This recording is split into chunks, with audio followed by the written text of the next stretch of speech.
아멘. 이 시간 우리 함께 예배하는 우리 모든 성도님들 주 안에서 사랑하고 축복합니다.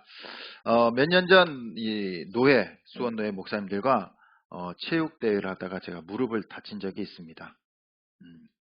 그래서 전방 십자인대 수술을 했습니다. 예. 수술을 하고 의사가 이렇게 말합니다. 이전 상태에 잘 돼야 80%입니다. 예. 그래도 뭐 해야죠. 예. 인대가 끊어졌으니까. 지금도 왼쪽 다리와 오른쪽 다리는 약간 달라요. 뭐 이렇게 힘이 조금 잘 실리지 않습니다. 그러니까 수술하고 나서 완전히 회복되는 것이 아니었습니다. 예, 다치기 전에 원래 그 건강하던 모습으로 돌아가면 좋은데 그렇지 않다라는 거죠. 우리는 다치거나 아프면요 회복되기를 바랍니다. 회복이라는 것은요 이전 상태로 돌아가는 것을 의미해요. 원래 상태로 돌아가는 것. 아프기 전, 다치기 전, 상처받기 전의 모습으로 돌아가는 것을 회복이라 말합니다. 근데 완전한 회복이 있을까요? 수술을 하더라도 수술 후유증이 있고요. 상처도 남고요. 또한 암 환자 같은 경우에도 암이 완치되었다고 하더라도 이전하고는 또 다르죠. 그 아프기 전 상태로 돌아갈 수는 없다라는 겁니다. 예. 그런데 우리는 이 회복을 받아야 됩니다. 이전 상태로 돌아가서 더욱더 건강하게 살기를 바란다는 겁니다. 그리고 우리는 늘 좋았던 시절로 돌아가고 싶어요. 이전이 더 좋았는데. 예. 이전으로 돌아갈 수 있으십니까? 못 돌아가요. 이전이 신앙생활 더 잘했는데. 이전이 더 건강했는데. 이전이 더 행복했는데.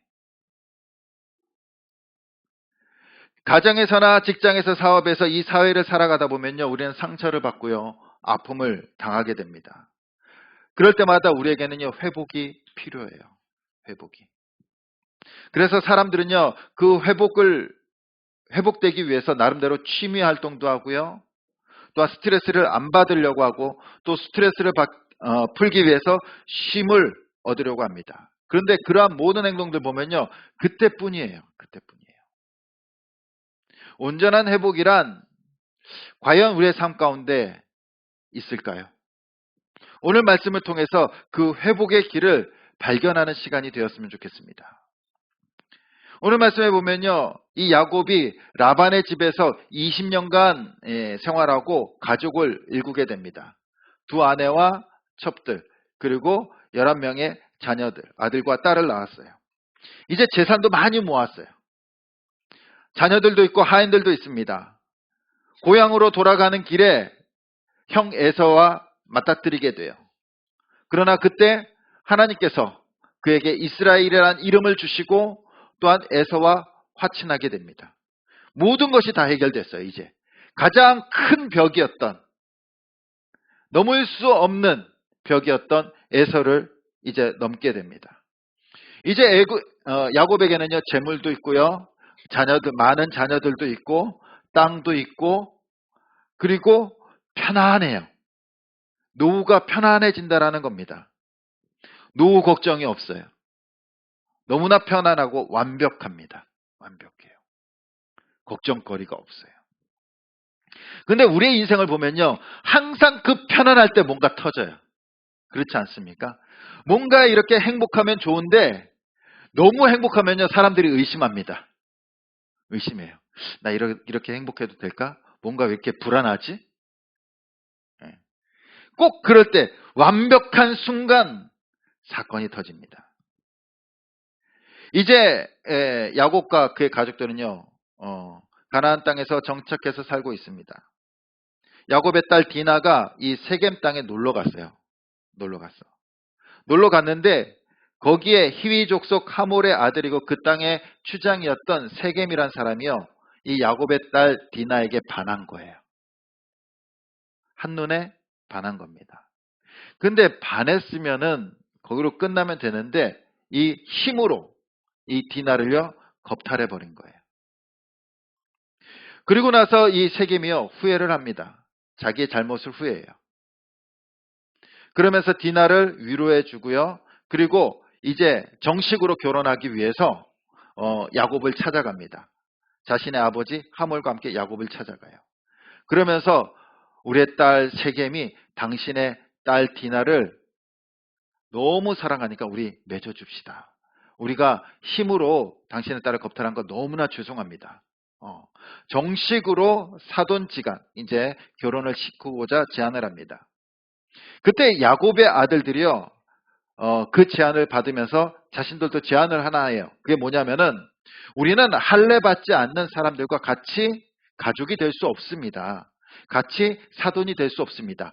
그러니까 당신의 부족들이 할례를 받으십시오. 그러면은 기꺼이 디나와 세겜과 결혼시켜서 우리가 한 가족이 되도록 하겠습니다. 라고 말합니다. 그때 이 세겜 부족들이요, 오케이. 우리 모든 남자들은 할례를 받겠습니다. 이 할례란 뭐냐면요, 하나님께서 아브라함에게 주신 하나님의 자녀로서의 징표예요. 이 남자의 생식기 끝을 잘라내는 겁니다. 그러면요, 한 일주일 동안 못 움직여요. 아파서. 근데 그거를 세겜 족속들이 하겠다는 거예요. 모든 남자들이. 그래서 모든 남자들이 할례를 받고 이제 아파서 누워 있을 때 야곱의 아들 중 이 레위와 시므온이요, 칼을 들고 그 부족을 습격합니다. 그리고 누워있는, 아파서 움직이지 못하는 이 세겜 족속들 남자들을 다 죽이고요, 그의 재물들을 다 약탈을 해와요. 끔찍한 일을 벌이게 됩니다. 근데 이것이 야곱과 가족들에게 있어서 큰 위기가 돼요. 야곱은 어디에 지금 있습니까? 야곱과 가족들은 가나안 땅 안에 있는 거예요. 그리고 히위 족속 가운데 세겜 부족, 그리고 히위 족속과 가나안 족속과 브리스 족속, 이 가나안 족속들은요, 한 형제 족속들이에요. 근데 이 야곱의 가족들이 세겜 족속을 죽였다라는 소식을 다른 부족들이 듣게 되는 거죠. 가만히 있을까요? 쟤 뭔데? 이방애가 들어와가지고 우리 족속, 세겜 족속을 다 죽여? 가만두지 않을 거예요. 그래서 가나안 족속과 이 브리스 족속들이 일어나가지고 이 야곱을 추격해 오는 겁니다. 왜? 죽이려고, 복수하려고. 이 야곱과 가족들은요, 지금 어디에 있는 거예요? 적의 가운데 들어와 있는 거예요. 예. 도망칠 수도 없어요. 그리고 가나안 족속과 브리스 족속이 쫓아오는 겁니다. 야곱은요, 밤에 잠이 오지도 않아요. 답답합니다. 어떻게 해야 할 바를 몰라요. 가만히 있으면요, 다 죽어요. 다 죽어. 야곱은 가족들이지만 거기는 어디예요? 부족들, 족속들이에요. 그 많은 족속들이 이제 몰려듭니다. 야곱을 죽이기 위해서. 우리에게도 편안하고 즐거울 때 꼭 사건이 터져요. 그렇지 않습니까? 우리의 인생을 보면요, 편안할 때 조심해야 돼요. 편안할 때. 피할 수 없는 위기가 올 때가 있습니다. 갑자기 뭐 교통사고로 당하기도 하고요. 또 사업하시는 분도 갑자기 결제가 딱 막혀서 자금이 돌지 않으면요, 당황스럽죠. 또 건강이 갑자기 안 좋아집니다. 가슴이 두근거리면서 잠도 오지도 않아요. 그럴 때는요, 머리가 돌아가지 않아요. 머리가 하얘져요. 앞길이 막막합니다. 뭐부터 손대야 될지 몰라요. 어떻게 해야 될지 몰라요. 아무 생각도 안 나요. 야곱이 바로 그런 심정이라는 겁니다. 도망칠 곳도 없어요. 어떻게 해야 될지도 몰라요. 내가 잘못했다고 빌면 그 족속들이 받아줄까? 안 받아주죠. 다 죽이러 오는데. 그때 하나님께서 야곱에게 나타나셔서 말씀하십니다. 뭐라고 말씀하시냐면요, 우리 1절 말씀 우리 같이 한번 읽어보겠습니다. 시작. 일어나 베델로 올라가서 에서의 낯을 피하여 도망하던 때에 내게 나타났던 하나님께 거기서 제단을 쌓으라 하신지라. 아멘. 뭐라고 말씀하십니까? 네가 도망치던 때에 너와 만났던 곳, 그곳에 가서 제단을 쌓고 예배를 드리라는 거예요. 제단을 쌓고. 하나님이 야곱을 찾아오신 거예요. 야곱이 하나님을 찾지 않았어요. 머리가 하얘지고 막막해서 하나님도 찾지 못해요. 생각도 못해요. 그때 하나님께서 말씀하시는 겁니다. 찾아오셔서 너 옛날에 나 만났던 곳 있지? 그곳에 와서 제단을 쌓고 예배를 드려. 지금 야곱의 위기는요, 스스로의 힘으로 감당할 수 없습니다. 방법도 없어요. 그때 하나님께서 나타나셔서 내가 책임질게, 그 족속들 내가 다 물리쳐 줄게, 걱정하지 마 라고 말씀하시면 얼마나 좋을까요? 아니면 네 아픈 곳 다 고쳐줄게, 사업 성공시켜 줄게, 내 앞에 있는 원수들 다 내가 처리해 줄게, 이렇게 말씀하시면 우리에게 얼마나 위로가 됩니까? 근데 하나님께서 그렇게 말씀하지 않으셨어요. 뭐라고 말씀하십니까? 나 만나러 오라는 거예요. 나 만나러. 너 예전에 나 만났던 곳 있지? 그곳으로 오라는 겁니다. 지금 야곱이 살던 곳에서 예배를 드리는 곳이 아니라 예전에 만났던 곳, 네가 나를 예배했던 곳, 그곳에 와서 제사를 지내고 나를 예배하라는 겁니다.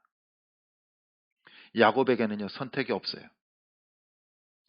가만히 있어도 죽고 가다가 걸려도 죽고 선택이 없어요. 그래서 모든 가족들을 다 불러 모읍니다. 우리 예배 드리러 가야 된다. 하나님 앞에 제사 드리러 가야 된다. 그리고 가지고 있는 모든 우상을 다 가지고 오라고 말합니다. 당시 우상은요, 이렇게 우리가 생각하는 큰 불상처럼 이게 큰 게 아니라 요만한 손바닥만한 이렇게 조그만 것을 나무로 이렇게 깎아가지고 만들었어요. 돌이나 나무를 깎아서 우상을 만들어 놓고 이제 이렇게 움막이라든지 집 가운데 이렇게 놓고 그것을 놓고 섬기고 또 기도하고 그랬어요. 그리고 이제 여자들 이제 귀고리들을 가운데 우상 모양을 해서 항상 이제 몸에 지니고 다녔다는 겁니다. 그래서 이 우상들과 귀고리들을 다 가지고 오라는 거예요. 우상 뭐 흔적 있는 것들 다 가지고 와서 그리고 그곳에 세겜 땅에다 묻어버려요. 그리고 옷도 갈아입습니다. 야곱이 하나님 앞에 제사 드리러 갈 때, 예배 드리러 갈 때 무엇부터 한 거예요? 모든 집안에 있는 우상들, 이방 요소들을 다 제거해 버린 거예요. 제거해 버린 거예요. 우리 사랑하는 성도님들은 우상 숭배하고 계십니까?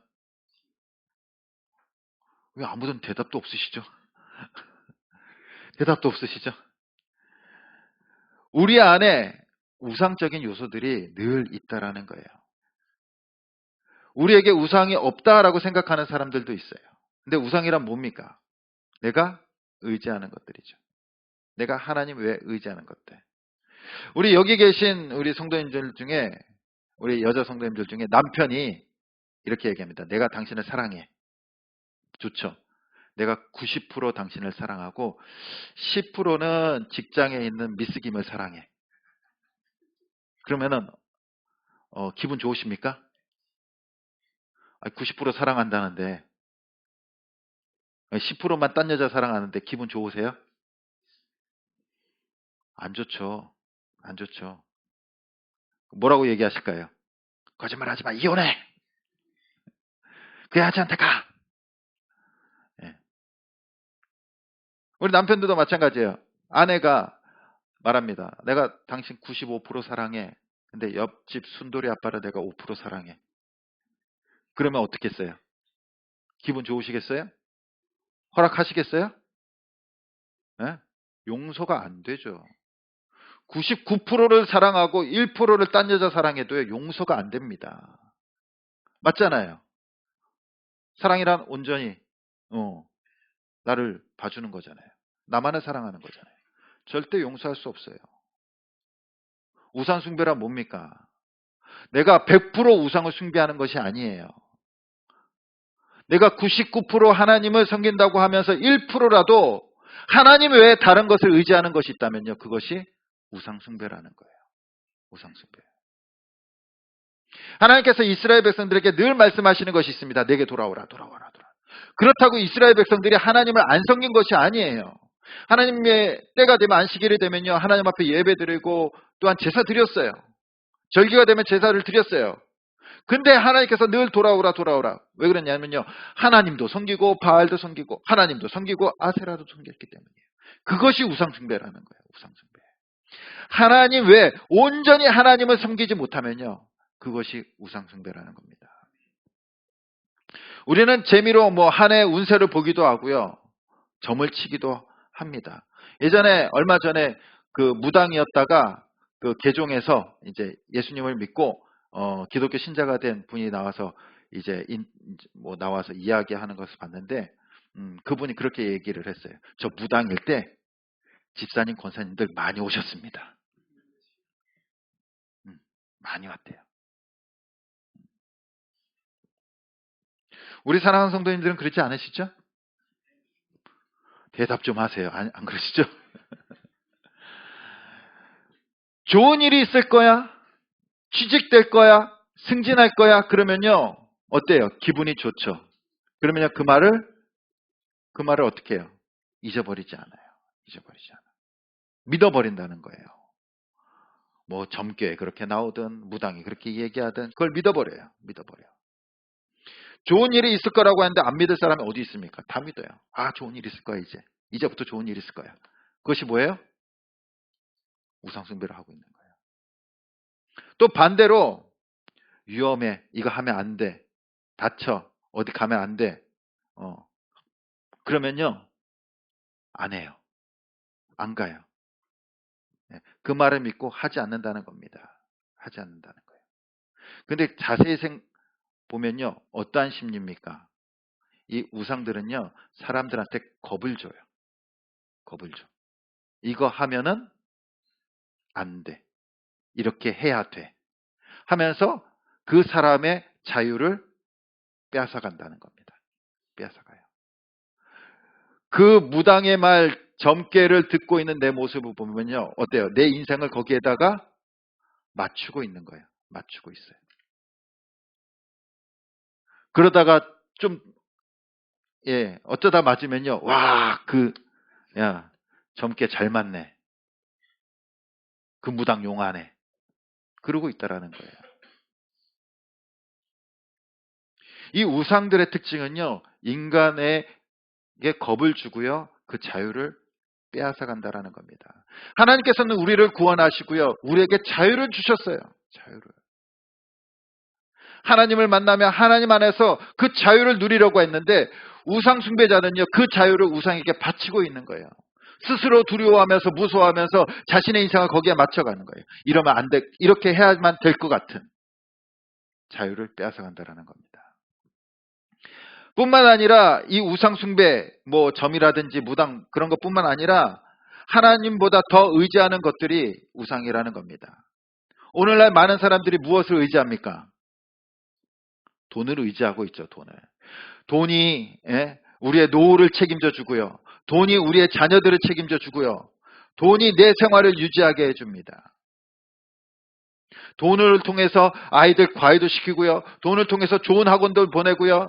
돈을 통해서 좋은 데 이사 가고.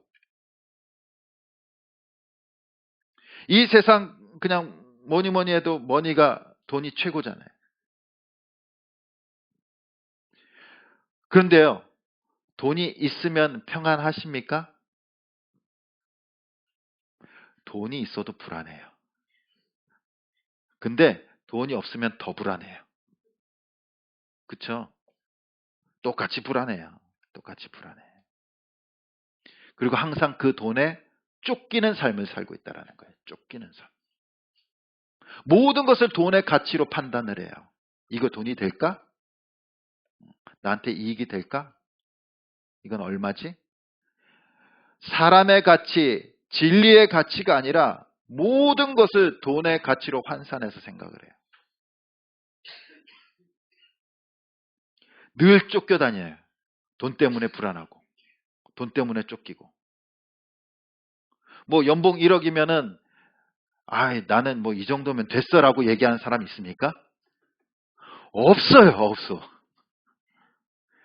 연봉 3억이면요, 이 정도면 됐어, 난 됐어, 뭐 그런 사람 있나요? 아니에요. 그 사람들도 돈에 쫓기고 있어요. 예?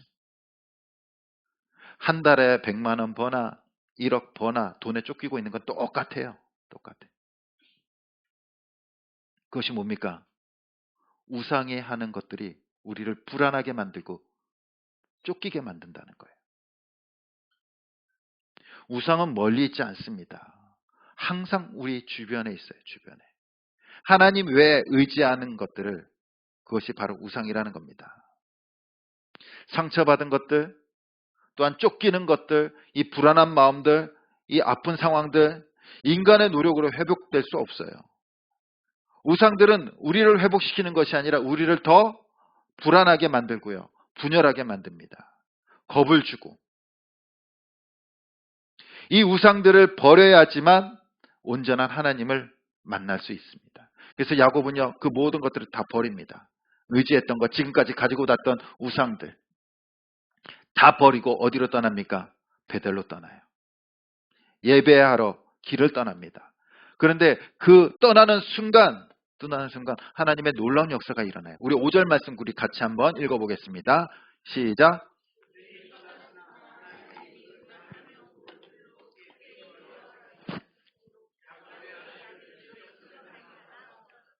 아멘. 베델에 도착하지도 않았는데, 떠났는데 어떤 일이 벌어집니까? 결단하고 떠나자, 우상을 버리고 정말 하나님을 예배하기 위해서 떠나자 하나님께서 그들을 쫓아오던 족속들을 두렵게 하시고 더 이상 쫓지 못하도록 하세요.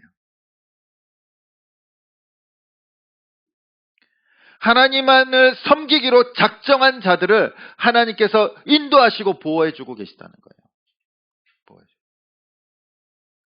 세상적인 우상들을 다 청산했을 뿐인데 하나님께서 이제 일하시기 시작하시는 거예요.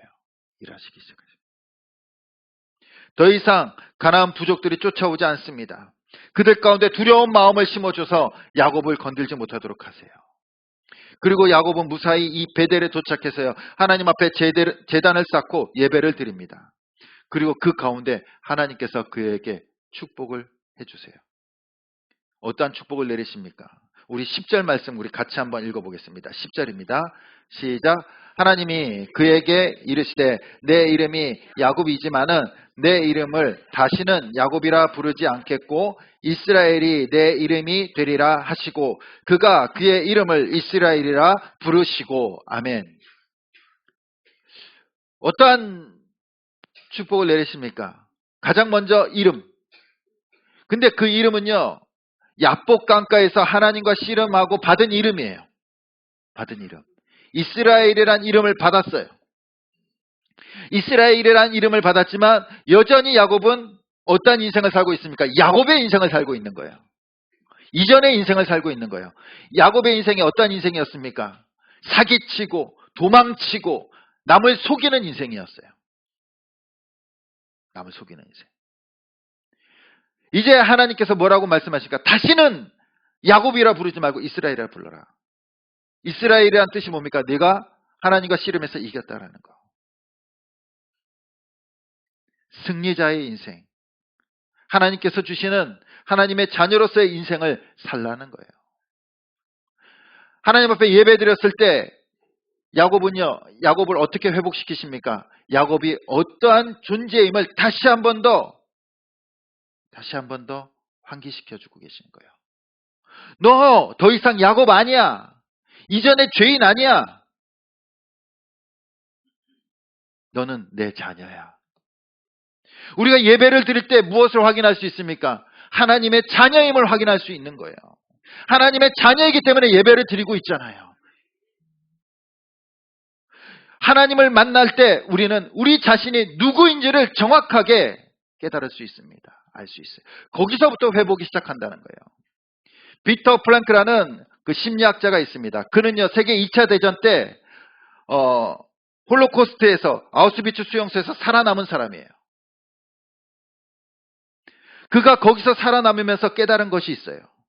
뭘 깨달았냐면요, 아무리 지역적이고 극한 상황에서도 자의식을 자기가 누구인지를 정확히 알면은 그것을 이겨낼 수 있다라는 거예요. 이겨낼 수 있다라는 거예요. 근데 그 자아식을, 우리의 정체성, 우리가 누구인지를 우리는 어떻게 깨달을 수 있습니까? 하나님을 만날 때, 하나님을 만날 때.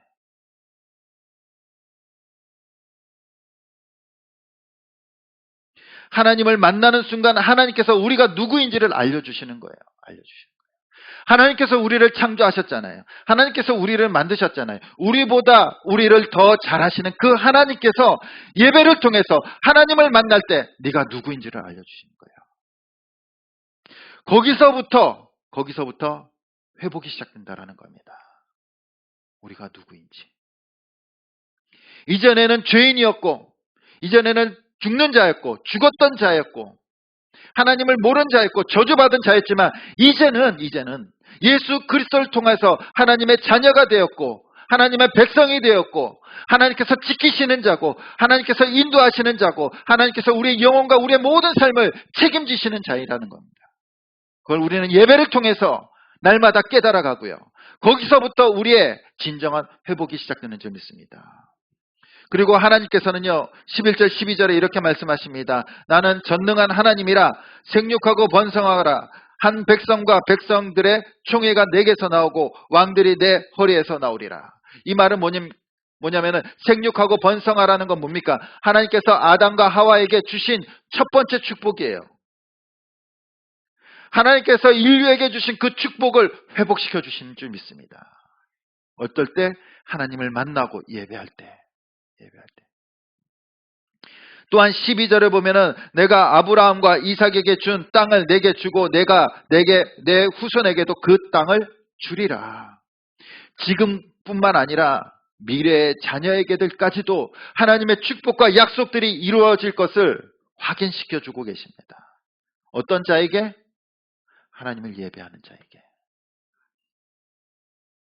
예배란 뭡니까? 우리가 한 시간 이렇게 그냥 말씀 듣고 찬양 듣고 가는 것이 아니라 하나님을 만나는 시간이에요. 삼위일체 하나님을 만나고 내 자신이 누구인지를 깨닫는 시간이에요. 돌아보는 시간이에요. 그리고 그 가운데 하나님의 약속된 말씀, 축복을 확인하고 회복되는 시간인 줄 믿습니다. 우리 사랑하는 성도님들, 우리는 이 세상을 바쁘게 살아가고 있습니다. 그래서 사람들은요, 예배 드릴 시간도 없대요. 너무 바빠서. 예배 드릴 시간이 없어요. 너무 바빠서. 마치 무언가 쫓기듯 살아가고 있다라는 거예요. 돈에 쫓기듯, 아니면 승진에 쫓기듯, 시험에 쫓기듯, 무언가 쫓기면서 살아가요. 그걸 해야지 불안하지 않을 것 같아요. 예배 드리면 뭔가 불안할 것 같아요. 사람에게 오는 스트레스들도 있습니다. 막 밑에서 치고 올라오고 후배들은 나를 밀어내려고 하고 마음의 여유가 없어요. 우리 사랑하는 성도들, 지금 예배 드리고 있지만 마음이 편안하십니까? 편안하십니까? 오늘 말씀해 보면 야곱은 죽음의 위기에 쫓기고 있었어요. 쫓기고 있었어. 자신뿐만 아니라 모든 가족들이 몰살당할 위기에 놓였다는 겁니다. 그 가운데 하나님께서 말씀하신 것이 뭡니까? 죽을 위기 가운데 무기를 주신 것도 아니고 싸울 방법을 주신 것도 아니고 뭐라고 말씀하십니까? 올라와서 예배드리라. 나를 찾으라. 나를 만나라. 야곱은 죽음의 위기에서 이전의 모든 것들을 버리고 하나님을 만나러 나아가요. 그럴 때 그를 회복시켜 주십니다. 방송인이면서 강사인 김미경 씨는요, 그 마흔수업이라는 책에서 이렇게 말합니다. 신앙심이 깊은 사람들은 회복 탄력성이 좋다. 이 말은 뭐냐면요, 이제 신앙을 갖고 있는 사람들이 이제 상처를 받거나 아픔을 당할 경우에 빨리 회복된다라는 거예요. 빨리. 그 이유도 설명하고 있는데 그 이유가 뭐냐면은 말씀을 통해서 자신의 인생을 재해석하기 때문이다라고 말해요. 말씀을 통해서 자신의 인생을 바라본다라는 거예요. 바라본다라는 거예요. 말씀을 통해서 자신을 바라보기 때문에 회복이 빠르다는 거예요. 세상 사람들은요, 자신을 어떻게 바라봅니까? 자기 스스로 자기를 평가해요. 그렇지 않나요? 여러분들은 어떻습니까? 나는 어떠한 사람이라, 나는 활발한 사람이야. 난 소심한 사람이야. 내 성격은 이래. 스스로를 판단하지 않습니까? 스스로. 그런데 그 스스로 자신을 평가하는 것이 정확한가요? 어떤 사람은 자신을 너무 과소평가해요. 난 할 수 없어, 할 수 없어. 난 안 돼, 안 돼. 그런데 반대로 어떤 사람들은요, 너무 과대평가해요. 자신이 세상의 중심이야. 내 뜻대로 돼야 돼. 난 뭐든지 할 수 있어. 과대평가해버려요. 그러나 우리는요, 내 스스로 내 자신을 평가하는 것이 아니라 항상 말씀 앞에서, 하나님 앞에서 우리의 평가를 받아야 되는 줄 믿습니다. 그것이 정확한 평가예요.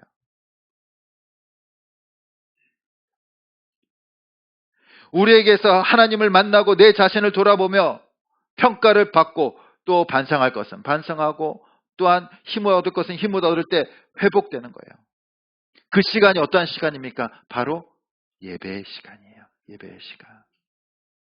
우리 사랑하는 성도님들, 사업이 불안하십니까? 자녀 때문에 불안하고 쫓깁니까? 물질에 쫓기고 직장일 때문에 쫓깁니까? 그럼 뭐 해야 돼요? 예배 드리십시오. 바쁘십니까? 예배 드리십시오. 힘들수록, 피곤할수록, 쉬고 싶을수록 우리는 예배 드려야 돼요. 예배 드려야 돼요.